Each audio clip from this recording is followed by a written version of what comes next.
Muy buenas noches. El día de hoy estamos con el doctor Freddy Céspedes. El doctor Freddy Céspedes tiene una amplia trayectoria dentro del sector público, ocupando cargos directivos dentro de la Contraloría General de la República, la Contraloría de Bogotá y la Auditoría General.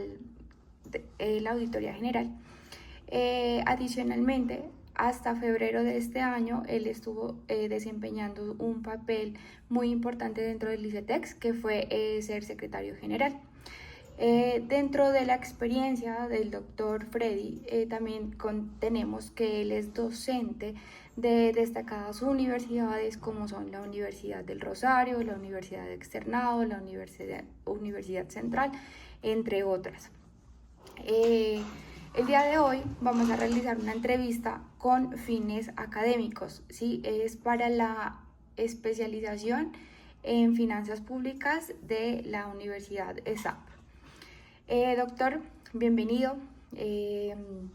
Silvia, muy buenas noches. Gracias por invitarme a compartir algunos aspectos académicos. Muchísimas gracias. Doctor, quisiera hacerle unas preguntas en cuanto al papel que usted desempeñó dentro del ICETEX, ¿sí?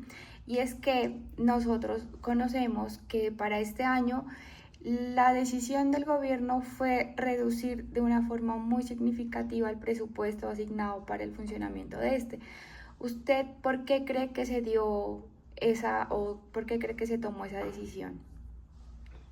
Silvia, muy buenas noches. Nuevamente le reitero el agradecimiento por invitarme a compartir contigo algunos aspectos relacionados con la situación de financiera del ICETEX, que efectivamente fue impactada profundamente durante los últimos meses del año 2024 y lo que ha ocurrido el año 2025. Se ha manifestado incluso que nunca en la historia el ICETEX había tenido una situación tan crítica en donde tuvo que rebajar, tuvo que incrementar mejor las tasas de interés para los estudiantes que son beneficiarios. Y esto tiene una honda repercusión de las decisiones que ha tomado el gobierno actual, pero también tiene un trasfondo del modelo constitucional que existe.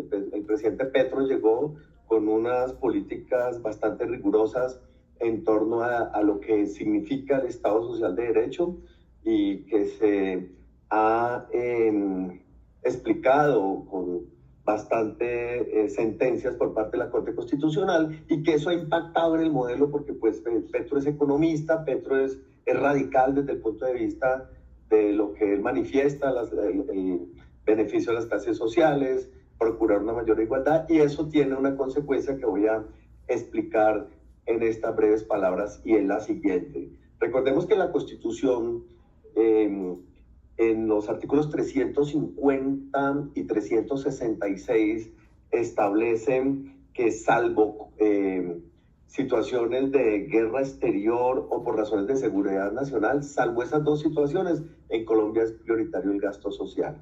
Quiere decir que dentro de la pirámide del presupuesto lo más importante es el gasto social, y el mismo artículo 366 recuerda que el bienestar general es lo prioritario, y ahí es donde dice cómo se debe distribuir el presupuesto, siendo el primer componente la salud, el segundo la educación, el tercero el saneamiento básico, y se han desagregado otros aspectos tales como la vivienda, inclusive el medio ambiente, el deporte, otros se han considerado como gasto público social.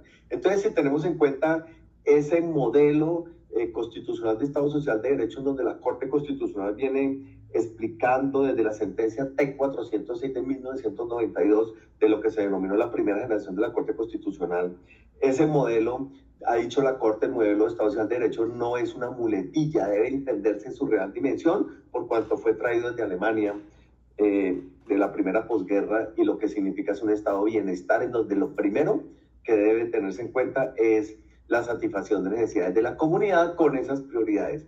Entonces, Petro ha sido enfático en manifestar que los recursos del presupuesto general de la Nación van a estar priorizados a la educación gratuita, y ha manifestado que se han creado 300.000 cupos de educación gratuita, Y ese es como su principal bandera, y obviamente su principal escudero es el ministro de Educación, Santiago Rojas, quien sigue la misma línea de Petro en esa orientación del presupuesto. Entonces, cuando dicen que la prioridad es la educación gratuita y que hay que generar todos los recursos para beneficiar a las universidades públicas, pues viene afectado el ICETEX, quien no tiene un modelo de educación gratuito, sino un modelo financiero, por cuanto desde el año 2005, desde el 1002, el gobierno del presidente Uribe se modificó su concepto social y pasó a un concepto financiero. Es una entidad de naturaleza financiera, invierte en el exterior, tiene un sistema financiero de tasas para los estudiantes, y eso hace que no haya sido privilegiado por parte del gobierno actual. ¿Cuál es la consecuencia? Pues que en el presupuesto general de la Nación año 2025 se retiró 1 billón de pesos que estaban destinados al ICETEX y fue trasladado a la educación gratuita. Entonces, fíjense esa situación tan compleja en donde se dice, bueno, sí, se está cumpliendo el modelo constitucional, pero se está afectando esos 136.000 estudiantes, los cuales fueron afectados con la tasa. Entonces, ¿cuál es la consecuencia? Pues cuando se retira ese billón de pesos para el año 2025, entonces los estudiantes venían con unas tasas del IPC más 4, una tasa del IPC más 9, y el ICETEX les decía tranquilo, porque usted va a pagar solamente el IPC, porque el más 4 y el más 9 va a ser asumido por el presupuesto de la Nación. Al suspenderse ese presupuesto, entonces los estudiantes ya van a tener que asumir la tasa plena, y actualmente desde la notificación que hizo el ICETEX, pues se está pagando a unas tasas de 12.2 y 17.2, cuando los bancos en el sector privado están ofreciendo tasas a 17.18. Entonces es una consecuencia que sigue siendo privilegiado las tasas del ICETEX, pero obviamente la brecha se va achicando entre tasa de la banca y la tasa que ofrece el ICETEX. ¿Cuál es mi opinión desde el punto de vista académico y teniendo en cuenta ese modelo constitucional? A mí me parece que es acertado que los recursos se destinen con prioridad a la salud, es acertado que los recursos se destinen con prioridad a la educación gratuita, pero me parece que hay un sector intermedio que no tiene capacidad de asistir a las universidades privadas costosas, pero tampoco tiene el beneficio de las universidades públicas, y esa franja, por decirlo de alguna manera, que dice, mire, yo no pude hacer una universidad pública, pero no tengo plata para ir a una universidad privada muy costosa, entonces yo asumo el riesgo, asumo el costo y me estudio en préstitos, y posteriormente voy a cancelar la tasa. Actualmente existe 1 millón de estudiantes que están siendo beneficiarios de los créditos, muchos de ellos en el exterior, porque muchos estudian en el exterior con créditos condonables, inclusive con sostenimiento, que es un beneficio que toda la historia, muchas personas lo reconocen, que a través del ICETEX han logrado estudiar. Ese es el valor agregado, ese es el componente importante del ICETEX, decir cuántos estudiantes han podido culminar sus estudios porque el ICETEX les prestó. Entonces me parece que el gobierno, por ser tan ortodoxo en el cumplimiento de la Constitución, creo que dejó a un lado ese grupo importante de estudiantes que dicen, yo estudio y tan pronto tenga un título profesional voy a pagar mi carrera, y esa es la situación que ha generado tanta crisis, tanto cuestionamiento por parte de congresistas, medios de comunicación, en donde fue cercenado, por decirlo de alguna manera, disminuido el presupuesto para el ICETEX. Entonces ahí vienen varios aspectos, ¿no? Uno, es un debate constitucional del modelo de Estado Social de Derecho, modelo económico. Dos, se olvidó que el ICETEX también ha prestado un servicio muy importante. Y tres, un aspecto que no hay que desconocer, es que también hay unas propuestas de reforma al ICETEX en donde se manifestó inicialmente que se iba a constituir un banco, después se dijo que era un fondo con ahorro programado para que las empresas, los estudiantes, los padres de familia hicieran un ahorro programado, pero eso requiere ley.